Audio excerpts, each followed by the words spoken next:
morning to you and welcome back. 7:45. We're talking about money with kids, and we know it's not always a top priority for parents, and it might not be the easiest thing to teach your kids when it comes to teaching them the financial nuances. While helping us make sense of it all for us this morning is Jeremy Graff from Graff Financial. Jeremy, good to see you, and glad you're in safely. You said the roads are getting slick out there. Getting a little slick. Yeah, so be careful out there. Thanks for being here again this morning. We know that you believe that allowance is a good way to start teaching kids about money. I remember getting an allowance, 35 cents. That's right? My first Wow. way back when.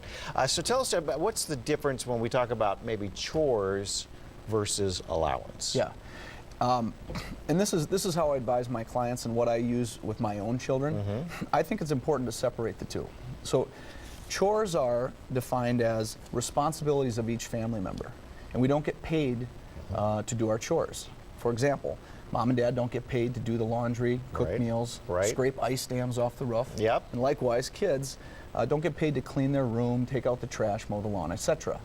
In contrast, allowance then becomes a weekly salary, if you will, to give to the kids so that they can start to develop money survival skills. I see, okay. But can you say to them you're getting paid an allowance because you are performing some of these weekly rituals that we have the kids doing? Can we?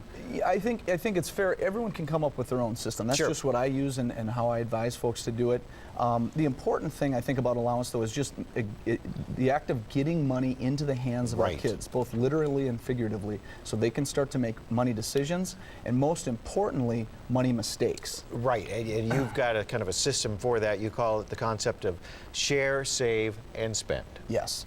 So once you develop your system for allowance and once you've decided how much you're going to give your kids, I recommend introducing this concept. Now, this is not my concept. I borrow it from another advisor, an author in the Twin Cities named Nathan Dungan, and I'll share his website in a moment. But the idea goes like this.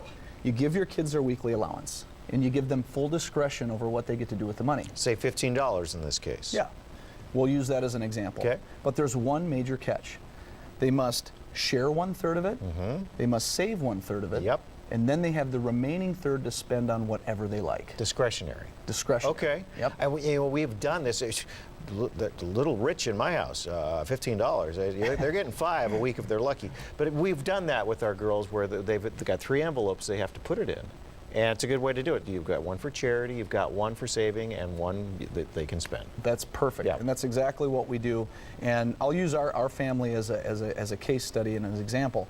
We tell the kids with the share envelope, if you will, they can give that to our church, a charity, or someone in need. Right. They choose. And they also can choose whether they give that amount away each week, or let it accumulate and give a bigger gift down the road. Right. It's a great lesson. It's a great lesson. Why do you think there is kind of a taboo, though, mindset about talking about money with family? You know, I don't know if it might just be a generational thing. I see that. I consult multiple generations of folks, and I do think that it is important to discuss these things. I mean, we can't afford not to teach our kids money skills. I mean, you look at the money problems we have in this country, in this world. We need to start having these discussions, and allowance is a great way to open up dialogue about philanthropy, sharing your blessings with others, saving and investing, and spending, budgetary things. This phrase actually came out of my wife's mouth just over the weekend. Look outside there, look at the trees. Do you see money growing on them? And that was just to me. She said that it wasn't even to the kids, that was just to me. She is very wise, Tom.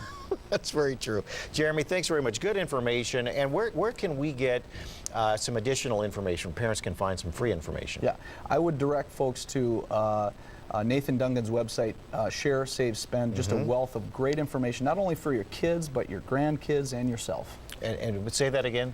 ShareSaveSpend.com. ShareSaveSpend.com. And it's on our website. Go to myfox9.com. If you didn't get it written down, you can find it there and get all things answered. Jeremy, thanks for answering our financial questions, especially when it comes to our kids. You bet. It's very important. Thanks so much. Website also is on our website.